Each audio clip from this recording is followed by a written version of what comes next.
இன்றைக்கி நம்ம south Indian life ஸ்டைலில் பார்க்க போகிறது பாவக்காய் புளிக்குழம்பு. இதுக்கு பார்த்திங்கன்னா நான் பாவக்காயை குட்டி குட்டியாக அரிஞ்சு உப்பு தண்ணியில் போட்டு வச்சுருக்கேன். இப்போ ஒரு கடாயில் நல்லெண்ணெய் ஊற்றிக்கலாம்.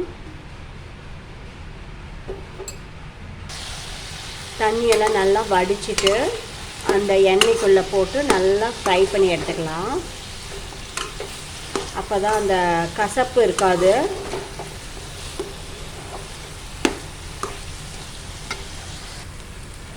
இப்போ இதை நல்லா எண்ணெயில் வதக்கிட்டோம். இப்போ இதை நம்ம எடுத்து வச்சிடலாம் பவுலில்.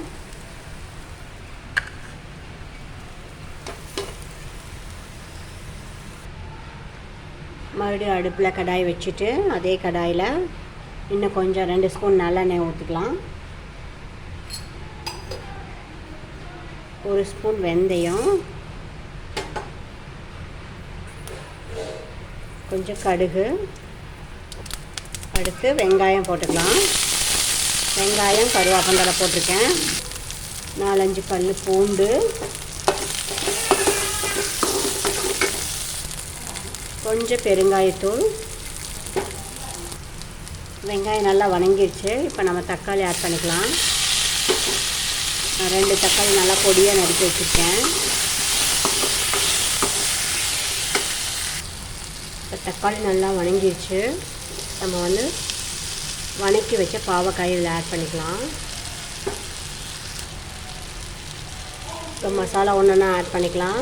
மல்லித்தூள் 1 ஸ்பூன், மிளகாத்தூள் 1 ஸ்பூன். இப்போ புளி கரைசல் ஆட் பண்ணிக்கலாம். ஒரு எலுமிச்சம்பழம் அளவுக்கு நான் புளி கரைசல் எடுத்துருந்தேன். சின்ன எலுமிச்சம்பழம், அதை கரைச்சி ஆட் பண்ணிக்கலாம். இதுக்கு தேவையான அளவு உப்பு சேர்த்துக்கலாம்.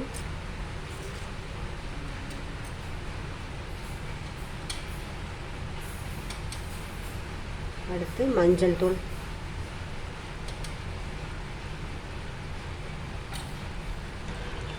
இப்போ பாவக்காய் நல்லா வெந்துருச்சு. பார்த்திங்கன்னா நல்லா திக்காகவும் ஆயிடுச்சு குழம்பு. இப்போ நம்ம அடுப்பு ஆஃப் பண்ணிடலாம். பாவக்காய் புளிக்குழம்பு ரெடி. நீங்கள் வீட்டில் இதே மாதிரி ட்ரை பண்ணி பாருங்கள். கொஞ்சம் கூட கசப்பு இருக்காது, நல்லா டேஸ்ட்டாக இருக்கும். குழந்தைகளும் நல்லா சாப்பிடுவாங்க. இதே மாதிரி வீட்டில் ட்ரை பண்ணி பார்த்துட்டு சப்ஸ்கிரைப் பண்ணுங்கள் பிடிச்சிருந்தா. தேங்க்யூ.